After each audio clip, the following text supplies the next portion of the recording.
Le Sénégal fait match nul face au Soudan. Ils n'ont pas pu trouver la faille, alors que beaucoup d'occasions ont été côté sénégalais. Les Soudanais ont regardé aujourd'hui le Sénégal droit dans les yeux.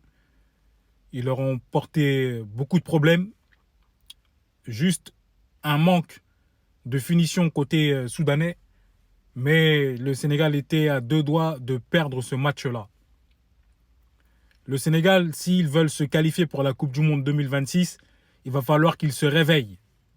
Ce n'est pas en jouant comme ça que le Sénégal va aller loin.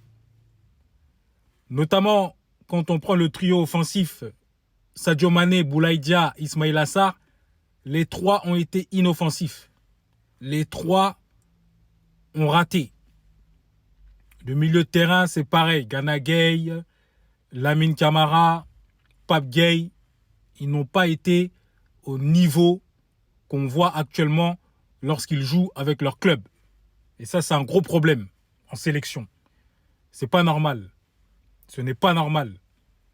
Quand on regarde le côté offensif, comme je vous ai dit, le trio Dia, Mané et Ismaïla Sarr, les gars, ce n'est pas nouveau qu'on pêche offensivement. C'est pas nouveau, ce problème-là, il date de bien longtemps. Il date de bien longtemps. On peut leur tomber dessus, c'est vrai. Mais c'est un problème qui perdure et je pense que le Sénégal doit s'appuyer sur la jeunesse. Quand on voit les Hassan Diao, quand ils entrent dans ce match-là, on sent une petite fraîcheur. Voilà. Un jeune comme Cheikh Sabali, qui actuellement casse tout en Ligue 2 avec Metz, devait faire partie du voyage pour moi. Lorsqu'on voit le match qu'il fait face au Burundi lors de son dernier appel en sélection, on voit clairement qu'il a été beaucoup plus tranchant que Ismaïla Sarr dans ce match-là. Quand il est entré à la place de Ismaïla Sarr, il a débloqué le match, le jeune là. Le petit Sabali dans le couloir droit, il a du feu dans les jambes. Ce petit doit être titulaire en sélection tous les jours. On doit trouver aussi une solution avec Sadio Mané parce que Sadio Mané n'a plus le coup de rein qu'il avait auparavant. Il n'a plus aussi la capacité à faire les efforts sur le côté. C'est un peu compliqué pour lui. Je pense qu'il devrait être réaxé. Voilà, en tant que faux neuf.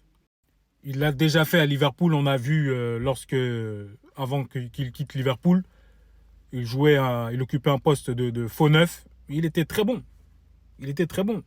Parfois, voilà, il ne faut pas forcer. Il faut tenter des choses. Et je pense que là, Sadio Mané, si on veut le mettre dans de bonnes conditions, il faut le placer en tant que faux neuf dans cette équipe du Sénégal. Après, si on voit vraiment que c'est compliqué, il ne faut pas avoir peur de renouveler le 11 sur le terrain, de sortir les anciens et de faire place à la jeunesse. Parce qu'au bout d'un moment, les anciens ne peuvent pas prendre la sélection en otage. On doit faire tourner et mettre la jeunesse. Les jeunes ont faim.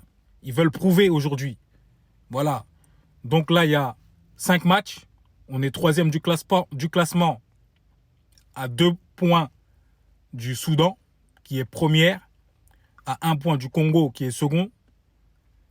Donc là, il reste, comme je vous ai dit, 5 matchs. C'est 5 finales. Le prochain match, c'est face au Togo, au Sénégal, mardi prochain, à 22h. Il ne va pas falloir faire dans l'amitié ou quoi. Il faut montrer que le Sénégal est une grande équipe de football. On doit montrer que voilà, le Togo arrive à la maison, d'accord. Là, c'est 5 finales. On doit taper le Togo pour vouloir aller en Coupe du Monde. On dirait qu'ils n'ont pas envie d'aller en Coupe du Monde, je ne sais pas. Mais là, il faut taper du poing sur la table et montrer de quoi est-ce que vous êtes capables, les gars, là. Donc voilà, pour moi, c'est tout. On va attendre, voir ce que ça va donner mardi prochain. Et puis, on va patienter calmement. Donc voilà, les amis. Sur ce, je vous souhaite une bonne soirée.